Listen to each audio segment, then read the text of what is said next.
लोगों ने कहा बारिश नहीं हो रही, बारिश करा दो। तो फिरौन फंस गया, मैं झूठा खुदा हूं, बारिश नहीं होगी मैं झूठा खुदा। इब्लीस से बोला यार मैं झूठा खुदा हूं, अगर बारिश नहीं हुई तो मैं झूठा हो जाऊंगा, बारिश करा दे। तो इब्लीस ने अपने तमाम चेलों से कहा आसमान पर जाओ, वहां से जम करके पेशाब कर। बारिश हो गई, इब्लीस आया दौड़ा दौड़ा, बारिश हुई थी। तो फिरौन बोला बारिश तो हुई थी लेकिन बड़ी बदबूदार थी।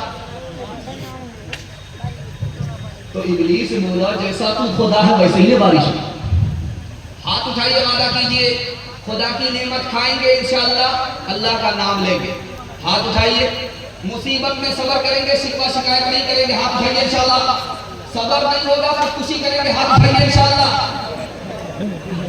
माँ से बढ़ के वो मोहब्बत का सिला देता है,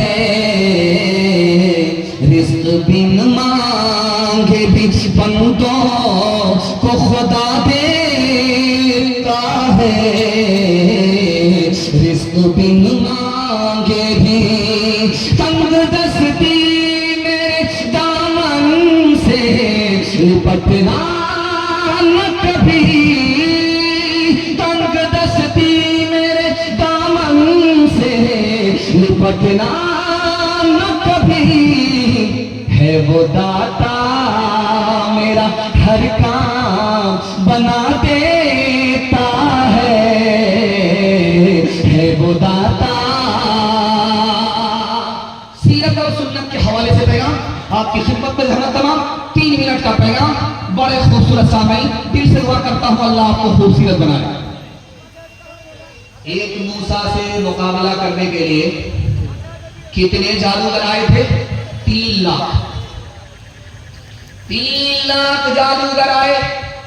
जिस रस्सी को सांप बनाने के लिए ऊंट पर लेकर के आए, उस ऊंट की तादाद कितनी थी? 3000। 3000 ऊंट पर सामान जादू और जादूगर 3 लाख। एक मूसा से मुकाबला करने के लिए हार गए, कलमा पढ़कर मुसलमान हो गए।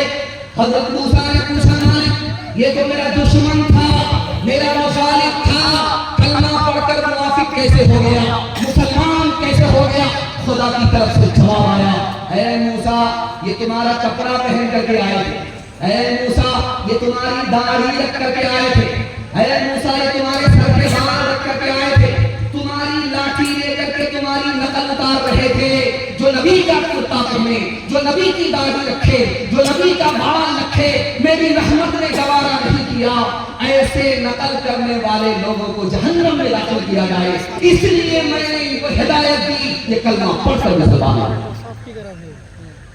डॉक्टर साहब थे, डॉक्टर अम्बेडकर साहब इंतकाल हुए। उन्होंने ऐलान किया था इसी हिंदुस्तान में मैं मुसलमान बनना चाहता हूं। लखनऊ से मौलाना अली मियां नदवी आ गए, कहा कि डॉक्टर साहब मैं कलमा पढ़ा रहा हूं, आप मुसलमान हो जाइए। आप मुसलमान नहीं बनूंगा। अभी तो आपने ऐलान किया था मुसलमान बन रहा, और मैं जब आया कलमा पढ़ाने के लिए तो आप कहते हैं कि मुसलमान नहीं बनूंगा, बात क्या है?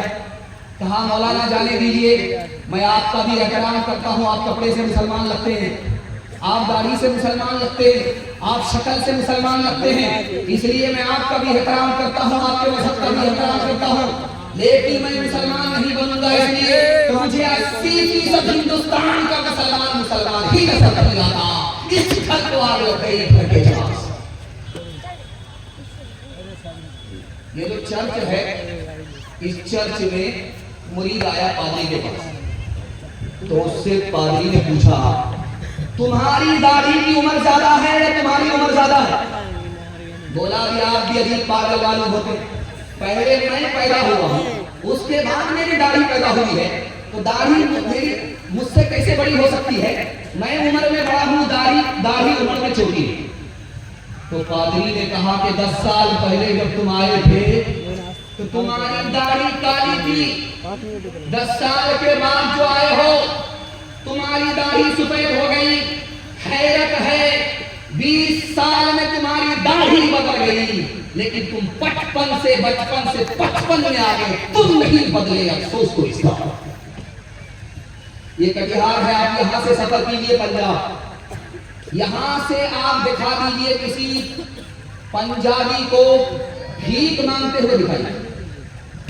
यहां से लेकर के आप चले जाइए पंजाब, किसी सिख को आप भीख मांगता हुआ नहीं दिखा सकते। लेकिन जब रमजान से पहले जुमा का दिन होता है, जुमा के दिन, जुमा के बाद हालत ये होती है कि हट्ठा कट्ठा उल्लू का कट्ठा, भीख का कटोरा लेकर के कहता अल्लाह के नाम पर दे दे, अल्लाह के नाम पर। तो लोगों ने कहा अरे भीख मांग रहे हो या फुटबॉल खेल, तुमको तो सर झुका करके भीख मांगना चाहिए, सर उठा करके भीख मांगते हो।